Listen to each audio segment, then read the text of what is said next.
Welcome to Panacea आजकल। आज इस वीडियो में हम डिस्कस करेंगे सारे इंपॉर्टेंट करंट अफेयर्स ऑफ 10 दिसंबर 2022। तो चलिए स्टार्ट करते हैं हमारी पहली न्यूज़ के साथ। Starting with the first news, सबसे पहले हमने डिस्कस करना है international universal health coverage day 2022 के बारे में, जो कि हर साल सेलिब्रेट किया जाता है ऑन द डेट 12 दिसंबर।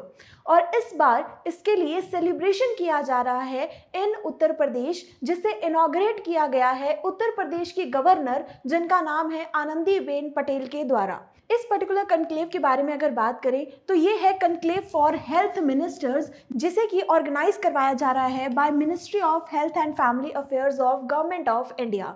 यानी कि जितने भी अलग अलग स्टेट्स के हेल्थ मिनिस्टर्स हैं वो सारे इस पर्टिकुलर कनक्लेव में पार्टिसिपेट करने वाले हैं along with other important officials of health department of India. इस कनक्लेव के बारे में डिस्कस किया जाए तो इसके लिए जो डेट्स हैं दैट इज 10 दिसंबर एंड 11 दिसंबर, यानी आज ही इस कनक्लेव का सेलिब्रेशन जो है वो स्टार्ट हो गया है। 10 और 11 दिसंबर को चलने वाला ये कनक्लेव, जिसके लिए वेन्यू क्या डिसाइड हुआ है ये इंपॉर्टेंट है हमारे लिए। तो ये कनक्लेव ऑर्गेनाइज हो रहा है इन वाराणसी ऑफ उत्तर प्रदेश। उत्तर प्रदेश की सिटी वाराणसी में इसे ऑर्गेनाइज करवाया गया है। साथ ही हमें ये भी जानना जरूरी है कि इस पर्टिकुलर कनक्लेव का मेन एम क्या है, यानी कि इसका मोटिव क्या है। तो इस पर्टिकुलर कनक्लेव का मेन ऑब्जेक्टिव है that is promotive, preventive, curative and rehabilitative access of health services. यानी इंडिया में जितनी भी हेल्थ से रिलेटेड सर्विसेज हैं वो सारे पर्सन्स को easily, on the time and with less expenses available हो जाएं। इस पर्टिकुलर ऑब्जेक्टिव के साथ इस कनक्लेव को ऑर्गेनाइज करवाया गया है।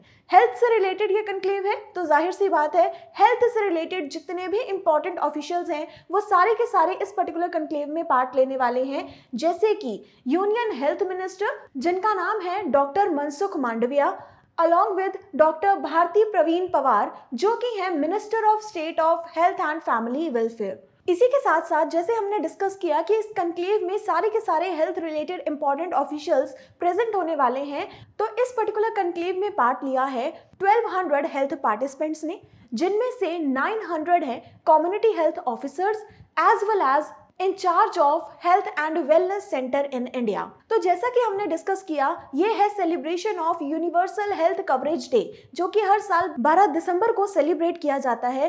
इस बार 2022 के लिए इस दिन का थीम क्या है वो भी हमारे लिए इंपॉर्टेंट है, build the world we want a healthy future for all. यानी कि हर एक इंसान की हेल्थ के डेवलपमेंट के लिए एज वेल एज जैसी हेल्थ सर्विसेज इंडिया में अवेलेबल होनी चाहिए, उस पर्टिकुलर टारगेट को पूरा करने के लिए इस दिन को हर साल सेलिब्रेट किया जाता है। ये जो दिन है हमारा that is international universal health coverage day, इसे मनाना सेलिब्रेट किया गया था in year 2017 which is declared by United Nation and 2017 से लगातार इस दिन को 12 दिसंबर को सेलिब्रेट किया जाता है, जिसका सेलिब्रेशन हो रहा है in Uttar Pradesh. Moving on to next news, next हमने डिस्कस करना है ह्यूमन राइट्स डे के बारे में। Human rights day it's a day for the celebration of human rights, यानी एक इंसान के जितने भी फंडामेंटल राइट्स होने चाहिए एंड ह्यूमैनिटी के बेसिस पे जो जो उसे राइट्स मिलने चाहिए, उस पर्टिकुलर मोटिव के साथ इस दिन को सेलिब्रेट किया जाता है, जिसका 10 दिसंबर 2022 को सेलिब्रेट की जा रही है 72 एनिवर्सरी।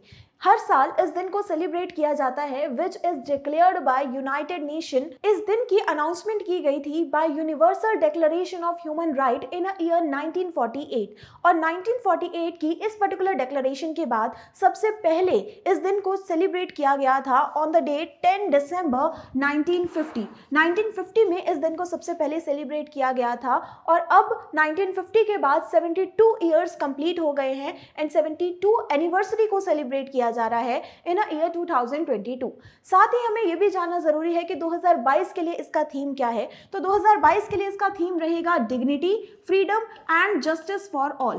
थीम्स जो होते हैं वो इंपॉर्टेंट होते हैं हमारे एग्जामिनेशन पॉइंट ऑफ व्यू से। इसी के साथ साथ अगर हम बात करें कि इस दिन का मेन एम क्या होता है, इस दिन में लोगों के जितने भी राइट्स हैं उनसे उन्हें अवेयर करवाया जाता है, जैसे कि किसी भी तरीके का डिस्क्रिमिनेशन नहीं होना चाहिए on the basis of nationality, on the basis of gender, on the basis of race और देयर स्टेटस। इसी के साथ साथ जो भी इंपॉर्टेंट टॉपिक्स हैं जैसे कि diversity, education, freedom, poverty and gender equality, ये सारे टॉपिक्स पे इस दिन में डिस्कस किया जाता है। और इसी दिन ह्यूमन राइट्स को बढ़ावा देने के लिए क्या क्या इंपॉर्टेंट स्टेप्स लेने की ज़रूरत है, वो सारी की सारी चीज़ें जो है डिसाइड की जाती हैं। इंडिया के बारे में बात की जाए तो इंडिया ने ह्यूमन राइट्स एक्ट को अपनाया था इन ईयर 1993 और इसीलिए इंडिया में on the date that is October 12, 1993 को एस्टैब्लिश किया गया नेशनल ह्यूमन राइट्स कमीशन। यही वो एपेक्स इंस्टीट्यूट है जो कि रिस्पॉन्सिबल है for the cases related to human rights. India में national human rights commission that is NHRC को एस्टैब्लिश किया गया इन ईयर 1993, जिसके हेड क्वार्टर्स हैं इन न्यू दिल्ली। और इस टाइम के प्रेजेंट हेड जो हैं वो भी इंपॉर्टेंट है हमारे लिए। तो NHRC के प्रेजेंट हेड का नाम है Arun Kumar Mishra. Moving on to next news. Next हमने डिस्कस करना है तमिलनाडु के एक फेस्टिवल जिसका नाम है कार्तिकेय दीपम चैरिट फेस्टिवल। इसके बारे में बात करेंगे। This particular festival is celebrated in state Tamil Nadu every year, जहां पर थाउजेंड्स ऑफ दीवास को एनलाइटन किया जाता है इस पर्टिकुलर डे को सेलिब्रेट करने के लिए। इस दीपम चैरिट फेस्टिवल के बारे में अगर बात की जाए, it is one of the oldest festivals of Tamil Nadu, जहां पर थाउजेंड्स ऑफ डिवोटीज जो है वो इकट्ठा होते हैं और इस पर्टिकुलर फेस्टिवल को सेलिब्रेट किया जाता है ना सिर्फ तमिलनाडु में बल्कि तमिलनाडु के आसपास जितनी भी स्टेट्स लगती हैं जैसे कि केरला, आंध्र प्रदेश, कर्नाटका, इन सभी स्टेट्स में भी इस फेस्टिवल को सेलिब्रेट किया जाता है। इस बार 2022 में ये जो फेस्टिवल को सेलिब्रेट किया गया है that is on the venue of Thiruparankundram in Madurai Tamil Nadu. Madurai में बहुत ही ब्यूटीफुल टेम्पल है मीनाक्षी टेम्पल, जो कि बहुत फेमस है। इसी पर्टिकुलर टेम्पल में इस फेस्टिवल को भी सेलिब्रेट किया गया। कोविड-19 की वजह से 2 साल से ये फेस्टिवल को सेलिब्रेट नहीं किया जा रहा था, तो इस फेस्टिवल को 2 साल के गैप के बाद अब जाके 2022 में सेलिब्रेट किया गया है इन तमिलनाडु। इसी के साथ साथ जैसे हमने डिस्कस किया, it is one of the oldest festivals of Tamil Nadu, जिसका जिक्र मिलता है हमें कलेक्शन ऑफ पोएम्स जिसका नाम है अनानुरू।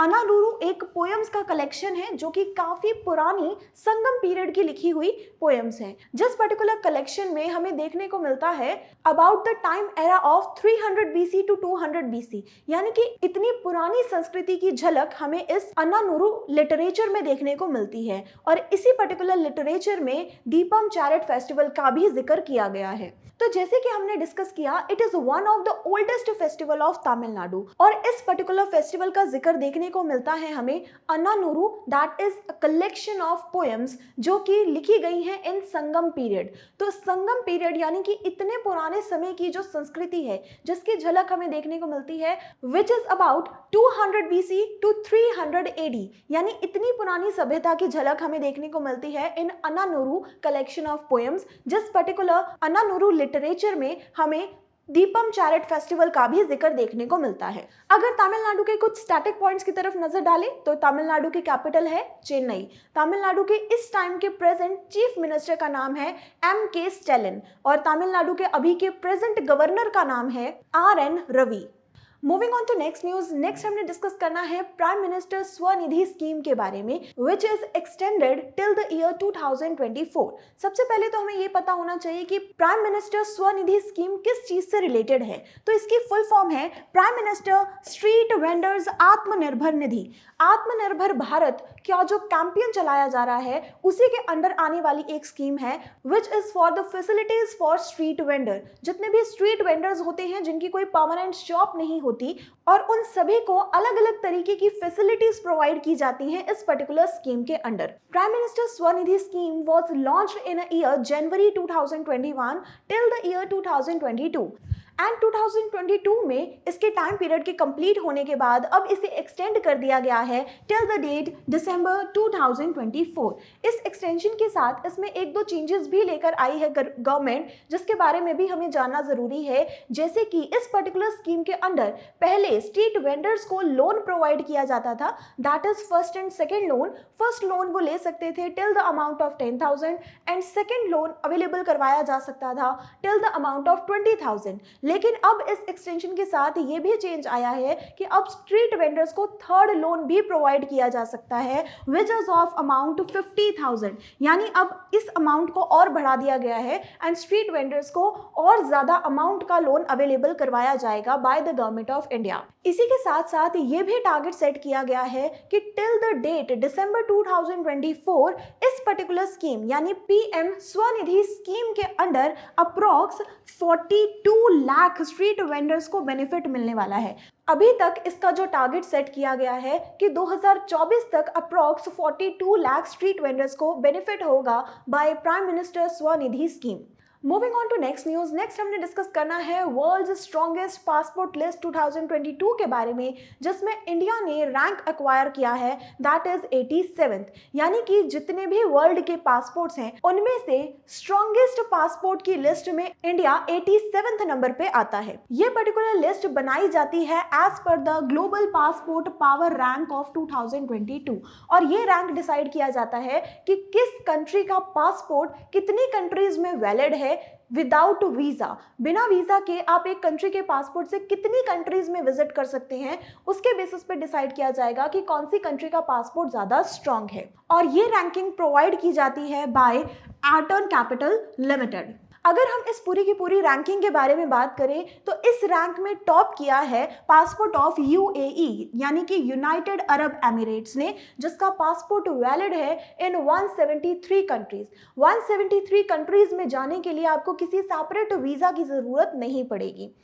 इसी के साथ साथ सेकंड पोजीशन एक्वायर की गई है by the passport of Germany and third position acquire की है by the passport of Sweden. इसी के साथ साथ जैसे हमने डिस्कस किया कि इंडिया का रैंक है 87th एंड पाकिस्तान के बारे में बात करें तो पाकिस्तान का रैंक है 94th। ये जो रैंक है इसमें ना सिर्फ स्ट्रॉन्गेस्ट बल्कि वर्ल्ड के सबसे वीकेस्ट पासपोर्ट के बारे में भी बताया जाता है।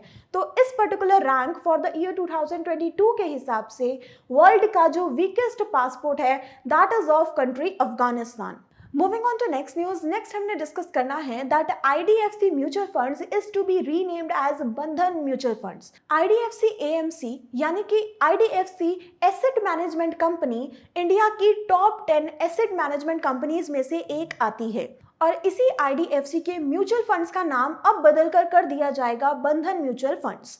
This particular proposal of changing of name is costed a total of 4,500 crores। 4,500 crores के साथ इस पर्टिकुलर प्रपोजल को असाइन किया गया है बाय सेबी। सेबी की full form securities exchange board of India, जो कि है market regulator. Market regulator SEBI की अप्रूवल के बाद ये डिसाइड किया गया है कि IDFC म्यूचुअल फंड्स का नेम अब से चेंज होकर हो जाएगा बंधन म्यूचुअल फंड्स। IDFC ने अपने शेयर्स को बेचा है to the group of 3 companies. इसमें कौन कौन आते हैं? सबसे पहले है आपका BFHL दैट इज बंधन फाइनेंशियल होल्डिंग लिमिटेड, जिसके पास रहेगा 60% share of IDFC mutual fund. और इसके साथ जो अदर 2 कंपनीज हैं उनमें एक है GIC with 20% share and Chrys capital with another 20% share. तो इस तरीके से ये तीनों कंपनीज ने मिलकर IDFC के म्यूचुअल फंड्स को कर लिया है परचेज। इस पर्टिकुलर एग्रीमेंट के लिए RBI यानी रिजर्व बैंक ऑफ इंडिया की तरफ से अप्रूवल लास्ट मंथ ही मिल गया था और अब जाके सेबी की तरफ से भी अप्रूवल दे दिया गया है। इससे पहले IDFC AMC का भी नेम चेंज करके बंधन AMC रख दिया गया था एंड अब again IDFC mutual funds is also renamed as Bandhan mutual funds. अगर इसी के इंपॉर्टेंट स्टैटिक पॉइंट्स की तरफ नजर डालें तो बंधन बैंक के इस टाइम के प्रेजेंट CEO का नाम है Chandrashekar Ghosh. Moving on to next news, next हमने डिस्कस करना है TTFI की न्यू प्रेसिडेंट के बारे में। TTFI की फुल फॉर्म है table tennis federation of India, जिसकी पहली फीमेल प्रेसिडेंट के रूप में जिन्हें अपॉइंट किया गया है, जिनका नाम है मेघना अहलावत। मेघना अहलावत को बनाया गया है first female president of TTFI। Table tennis के साथ एसोसिएशन है ये पर्टिकुलर फेडरेशन, जिसके एक्स प्रेसिडेंट जिन्हें मेघना अहलावत ने रिप्लेस किया है उनका नाम था दुष्यंत चौटाला। दुष्यंत चौटाला ये नेम बहुत ज्यादा न्यूज में रहा है regarding the controversy of Tokyo Olympics. As well as Dushyant Chautala ही हैं deputy chief minister of Haryana. तो दुष्यंत चौटाला की ही वाइफ जिनका नाम है मेघना अहलावत, अब इन्हें बना दिया गया है नया president of table tennis federation of India. इन्होंने अपने ही हस्बैंड को रिप्लेस किया है। इसी के साथ साथ TTFI ने और भी कुछ इंपॉर्टेंट अपॉइंटमेंट्स किए हैं रिसेंटली, जिनमें से सबसे पहले नंबर पे है new secretary general of TTFI, जिनका नाम है कमलेश मेहता। कमलेश मेहता लगातार 8 टाइम नेशनल चैंपियन रह चुके हैं इन टेबल टेनिस, और अब इन्हें बनाया गया है नया सेक्रेटरी जनरल ऑफ TTFI। इसके अलावा जो अपॉइंटमेंट हुई है that is treasurer of TTFI, जिनका नाम है पटेल नगेंद्र रेड्डी। TTFI के अगर कुछ इंपॉर्टेंट स्टैटिक पॉइंट्स की तरफ नजर डालें तो ये पर्टिकुलर फेडरेशन को एस्टैब्लिश किया गया था इन ईयर 1926, जिसके हेड क्वार्टर्स है इन न्यू दिल्ली। एंड प्रेसिडेंट के बारे में हमने अभी अभी डिस्कस किया, इनकी नई प्रेसिडेंट अपॉइंट हुई हैं, as well as first female president appoint हुई हैं मेघना अलावत। तो ये हमने देखे सारे के सारे important current affairs of 10 December 2022। I hope ये सेशन आपके लिए यूजफुल रहेगा। अगर आपको आज का सेशन अच्छा लगा, please like this video, subscribe to our channel. हम मिलेंगे आपसे ऐसे ही इंपॉर्टेंट करंट अफेयर्स के साथ। तब तक के लिए थैंक यू। पनेशिया ट्यूटर लाया है एक एजुकेशन प्लेटफॉर्म जहां पर अलग अलग कोर्सेस जैसे कि IAS, PCS, UGC net, SSC और बैंकिंग एग्जाम्स के लिए ऑनलाइन और ऑफलाइन क्लासेस की सुविधा उपलब्ध है। Comprehensive coverage of all the subjects through quality video lectures है। एप्टीट्यूड का topic that is blood relation, uncles only daughter. He took the throne, तो जो थ्रोन पे एम्परर बैठते थे वो अपने साथ ले गए। Kohinoor diamond, the world famous Kohinoor diamond, वो भी मुगल ट्रेजरी से ले गए। फिर आया इकोनॉमिक प्रैग्मेटिज्म, यानी कि चाहे हमारे आपसे झगड़ा भी है तो भी हम आपसे व्यापार कर रहे हैं। जैसे चाइना है, हमारा झगड़ा होते हुए भी हम उससे व्यापार करें। PDF नोट्स और उनसे जुड़े हुए रिलेवेंट MCQs, साथ ही साथ comprehensive mock tests. So join Panasia Tutor for your successful and bright future.